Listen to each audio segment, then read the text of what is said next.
Welcome, folks, to this session on the Report Writer's Grimoire, or Grimoire. My name is John Grimm, as Lillian indicated. I am a Director for Cyber Threat Intelligence for Experian. I've been with the team for just over a year. And prior to joining Experian, I was with the investigative response world doing corporate investigations on behalf of our clients. And prior to joining that, I was a U.S. Army Special Agent doing cyber counterintelligence investigations, both as a civilian and as a soldier. And I also was involved with human intelligence in terms of being a U.S. Army interrogator. So report writing is near and dear to me. It's something that I've really learned to embrace over my career, back in the old days when I was doing non-cyber intelligence, as well as the current cyber threat intelligence role that I have. So why is report writing so important? Well, first and foremost, with the training that I've had, I've always been a little bit disappointed when I go through forensics training or intelligence training, and I don't see very much in terms of writing actual reports. With the exception of counterintelligence, it was a very good course there, learning how to convey your findings.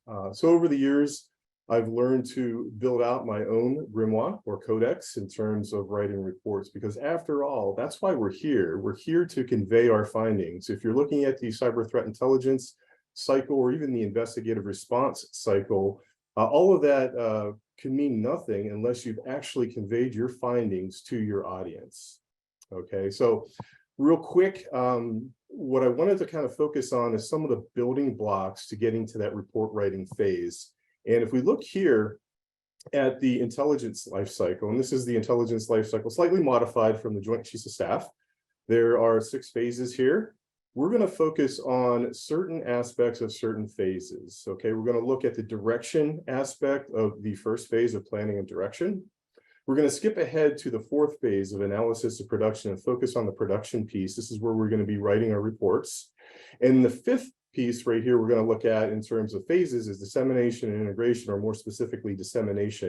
And it's really important to think about how your report is disseminated and integrated into your audience's activities. It could be your audience might be doing patching, for example, for vulnerabilities, or they may be a red team that's using your report. Okay, so dissemination is really important. And then, of course, the evaluation and feedback, and depending on how you look at the cycle, it could be at the very end, or it could be all throughout the intelligence cycle. So let's get into the grimoire and all the components for the grimoire. So first and foremost, when we're looking at the intelligence cycle and we're looking at that first piece, the direction piece, we want to focus on the task at hand, understand what we're looking to do in terms of conveying our findings to our audience. So the process, we just talked about that, and where report writing fits in within the intelligence cycle. And you can also think of report writing within the investigative response or incident response cycle as well. The requirements, the inputs, outputs, sources, and consumers. I'm going to talk about each one of these as we build up to actually writing our report. And then let's get into the production piece, the telling an informed story. What are the vehicles for relaying your findings? What's the structure, the vocabulary you want to use, and the storytelling? And then finally, we'll move into the dissemination piece, which is delivering the solid product. You've built the product, you're about to disseminate it. You need to add a few more things here: the veracity of your source, the veracity of your information, and how confident you are in the levels of findings that you have. Any gaps, recommendations, any markings for your report, sharing your report in the review process. And then lastly, the evaluation piece, obtaining actionable feedback on your actual findings, the report that you've delivered to your audience. So first, let's look at direction, focusing on the task at hand. This could be also titled the building blocks of getting to relaying your report. So what are the requirements? And don't want to spend too much time on PIRs, priority intelligence requirements, or information requirements, or any other types of requirements that you have that are driving your intelligence. But you want to have a good understanding of your PIRs. And here's 4 examples here derived from the Veris framework, which underlies things such as the data breach investigations report that Verizon does. So I just pulled these real quick as examples. 4 PIRs, who's your adversary? How will the adversary target us? Who will the adversary target in terms of assets and people? and how will the adversary impact us? So it's really important to know these PIRs. I don't recommend a lot of PIRs. I recommend somewhere between 8 and 12. You can certainly have sub PIRs if you want to. So understand your requirements. What is driving your intelligence? What is driving the need for reporting? Another framework that I'm very fond of is the SIPOC framework, which is something that folks may be familiar with. It's Lean Six Sigma related. First, I believe, developed by the automotive industry in terms of, or automobile industry in terms of supply, inputs, process outputs, and customers. So we have modified this slightly here. Sources and inputs, which would be your inputs into your information collection. So who or what are your sources of information? How is that information collected? And then as we get into the process piece, the P, this is where your information transforms into intelligence. And then the back of the process, the O and C, the outputs and the consumer. How is that intelligence conveyed? And who or what are the consumers of intelligence? And this is what we're here today about, is relaying that product that you've put together based on your intelligence analysis and packaging it up in a way that's helpful to your actual consumer. So with the PIRs, one of the things you also want to do, and just touching on this real quick, is have a collection plan. Identify your sources of information. Maybe they're external sources, it could be organizations, it could be tools, internal sources as well, and what kind of coverage you have. This is important because you're answering these PIRs, but you also have to include any gaps, and we'll get to that shortly, within your intelligence collection and analysis that may impact your actual findings. So the consumers, telling the story, one of the biggest components of a story is who's actually reading or consuming your intelligence. And we've had various different discussions, I know, in the past in terms of what strategic, operational, tactical intelligence means. To me, because of my bias from coming from the military and the non-cyber field prior to my cyber time, I think of strategic, operational, and tactical a little bit differently. I think strategic is more like theater and regional intelligence. Operational is more within that actual theater, and tactical is the folks that are on the ground. I think of tactical as short-term, operational a little bit longer, and strategic as long-term planning. I also think of different echelons in terms of military and how it's organized. But generally speaking, this can transpose into the cyber world. And you can see here with strategic, this is looking to answer the how, the who, and the why. Okay, and this is for executive level in terms of your audience, more longer term planning, and maybe not so technical in terms of its details. When we're looking at operational reporting, this is the how, the medium term planning, your leadership, your mid-level managers who are leading technical teams, for example. There are technical details within that operational reporting, but not really a ton of things such as IOCs. Maybe those are reported separately for the more tactical folks. And then the tactical level, the who, or the how, the what, the when, and the where. This is the here and now activities, things that are happening immediately. This is for the technicians and has a lot of technical details. And then you can talk about technical intelligence. And one of my favorite topics is topical intelligence, the things that are happening out there in the media that get a lot of attention that may not really translate into strategic, operational, or tactical, but are more informative in nature. So choose your appropriate story, know who your audience is. The executives tend to look more for documents to read, whereas depending on the audience, you may choose to put it into more of a presentation or webinar. And we'll talk about that as well shortly. So number 2, production, telling an informed story. Okay, so what do we mean by that? Well, let's start off with, how do we package this up? Okay, how do we convey our findings? And 2 of the ways, very basically, is either in a PowerPoint presentation or a similar presentation, or a Microsoft Word documents. Both you can convert to a PDF file before you disseminate to your audience. The pros for PowerPoint is it's a flexible format, it's graphic friendly, and it's good for presentations. It's built for presentations. The cons is it's not so good for detailed findings, okay? And this is where we get into Microsoft Word, for example. It's got a structured format. It's a little bit less flexible in terms of the PowerPoint. It's not as graphic friendly, and it's good for detailed findings, multiple pages of text if you're going to be describing some kind of concept or finding within your report. It's not so good for presentation. So these are the 2 vehicles that I pretty much have used in my career in terms of conveying findings. So format or structure, I should say, in two of the formats that I've used over time that help me convey findings and put things into a structured manner. Having structure to your report is easier for the audience to read, but it's also easier to do analysis on your previous reporting when you have the same types of sections within your report. So on the left-hand side is the BSAR, and this is a format that's more, it's better in my findings for tactical or operational level reporting. Okay, so with everything, you want to have your bluff, your bottom line up front. Okay, and it's simple statement at the very top of your report that conveys in maybe a sentence or two, what is the bottom line? What are we looking at? And then you get into things such as the situation. What's the background? The assessment. What is your intelligence assessment? What response activities did your team or did the organization do in terms of the findings within the report, or the findings before the actual report was put together? This might be a report in support of investigative response or incident response activities. What are the recommendations in terms of going forward? And we'll talk more about recommendations here shortly.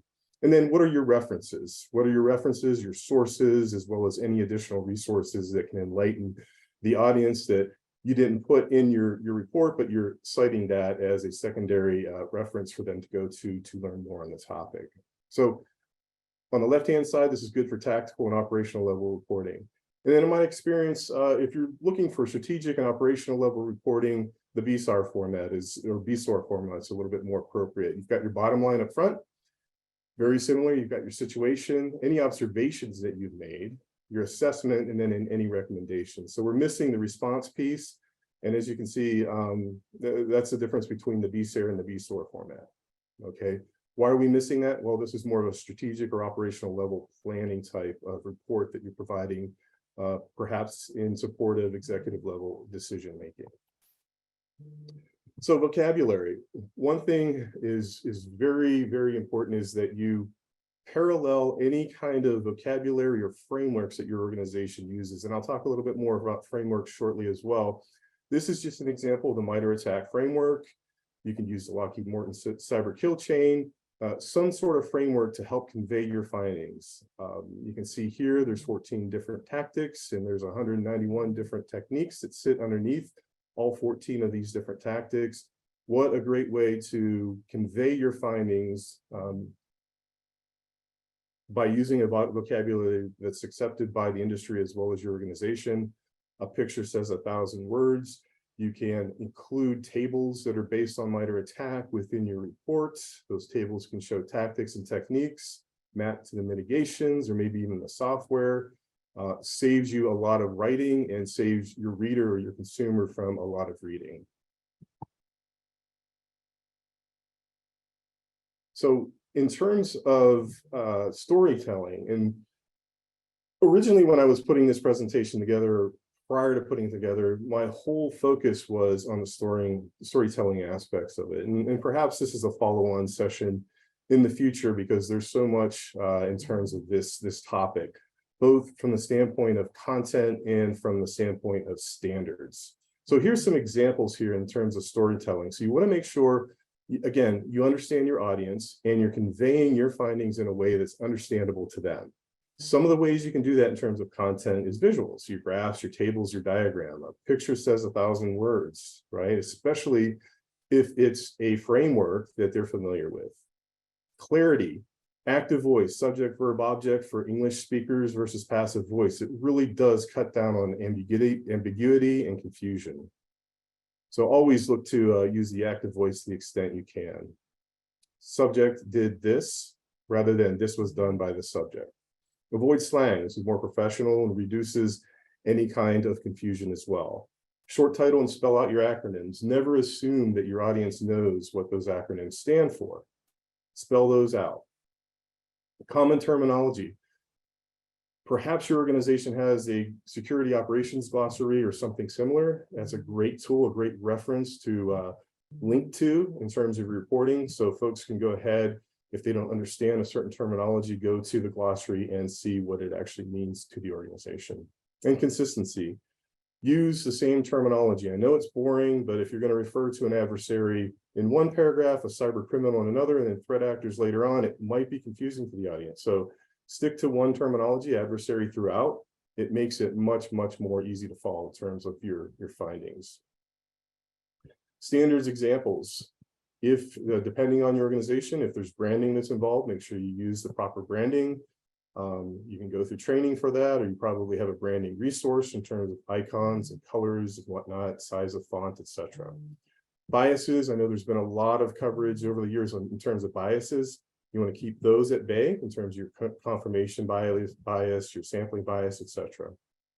Use your bottom line up front, especially at the top of your reports. It really lets the reader know what they're in for and gets to the bottom line as quickly as possible so that they don't have to, if it's not related to them, read through the entire report to understand what it's about.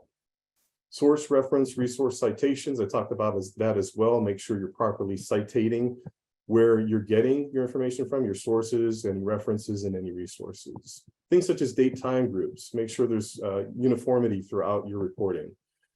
Dates, what's the difference between date of information and date of acquisition? They're actually really different, right? Or can be really different. And those are different from date of report. So make sure that you have clarity there, because really pegging your information to a date when it was last known to be good in terms of that information is really important for your report. Times, and you can see language there as well. Keep all those things in consideration in terms of your storytelling. Now, dissemination, delivering a solid product. So one of the things here that you want to include in your report, and these are all, if you think of the Grimoire or codex, these are all little nuggets of resources that you're going to use to write your report. But a lot of this content that I'm going over is not really taking up too much real estate within your report. For example, veracity, your source and information. This could boil down to 2 letters, right? It could be using, in this particular case, the Admiralty system to evaluate and assess your source reliability and your data accuracy or your item credibility. So for example, using the system, A is completely reliable, 4 over in the other column is doubtful. So if you have a source with information that's A4, you can rely on that source, but the credibility of the information might be bad. So this is, one little component in terms of veracity and providing to the actual reader your assessment in terms of the source and the item in terms of its credibility.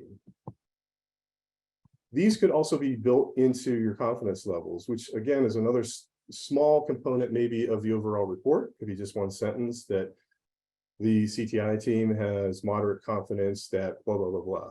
Okay, so this is just another example here from the Joint Chiefs of Staff Joint Publication 2.0 of how you can determine veracity and convey that confidence levels of low, moderate, and high. Okay, so another in terms of conveying your findings or disseminating your products and making sure that the actual consumer, the reader, understands the actual findings in context is using assessing your gaps and caveating the findings within your report. Maybe you had some challenges in terms of obtaining the evidence or the information that was turned into intelligence. Maybe you don't have a complete picture. Maybe for internal telemetry, you don't have full coverage in a certain region. Limitations, maybe the tool that you're leveraging has some limitations in terms of the details it can provide.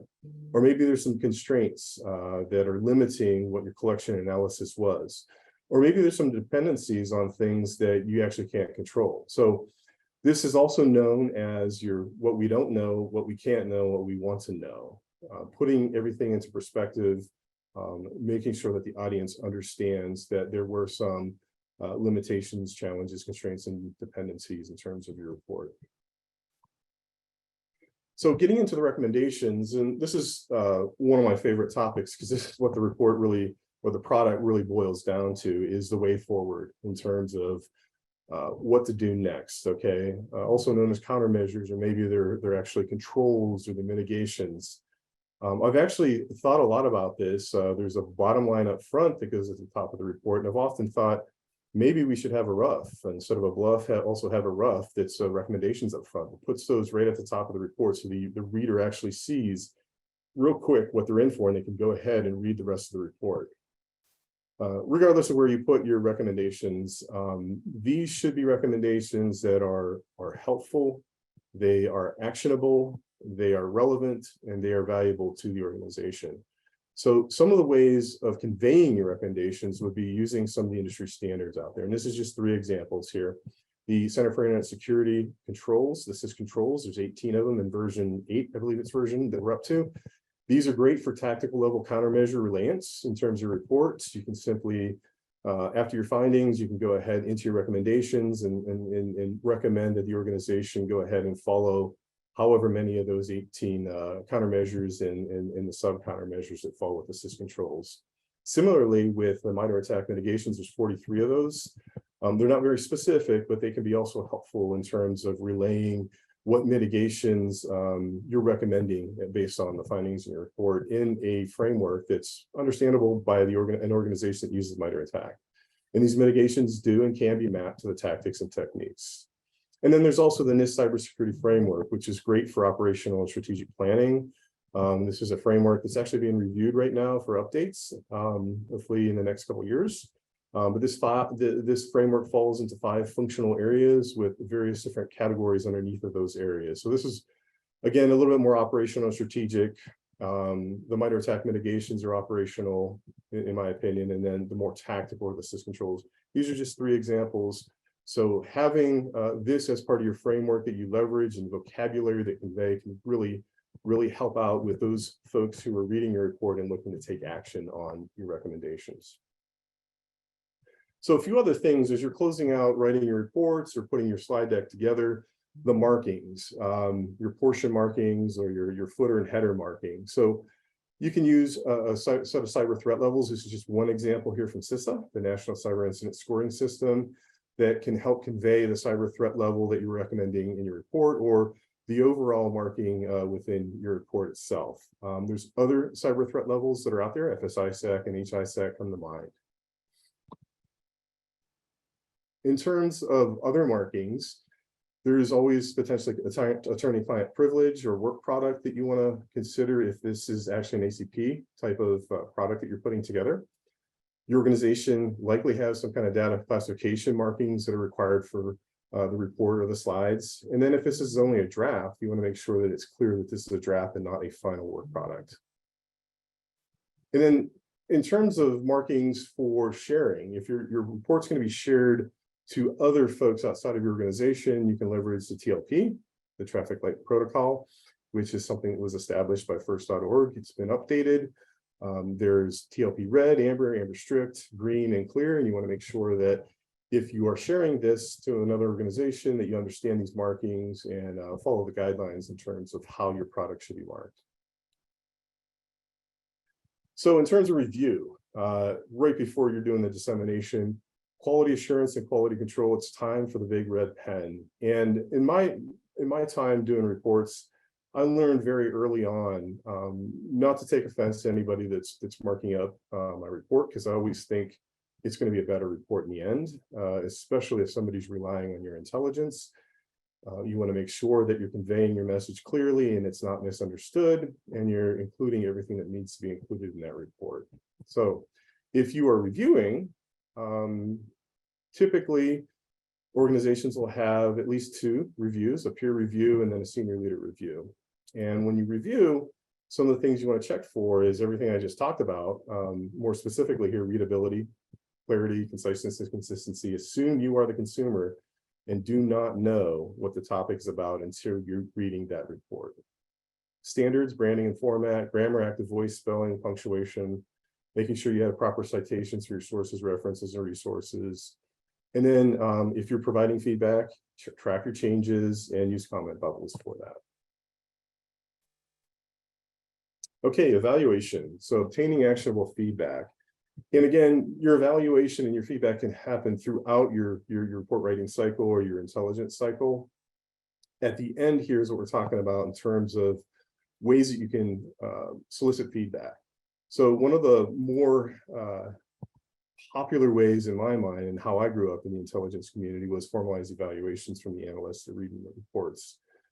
So the consumers provide feedback and rate the product impact. Maybe they're using things such as major, significance, high value, of value, low value, no value. And this helps you out. Is your product meeting the needs of the consumers? And what is their feedback? And if your product is no value, you just don't throw in the towel. You look at it and you learn from it and improve your products in the future. It's the whole reason we're having feedback.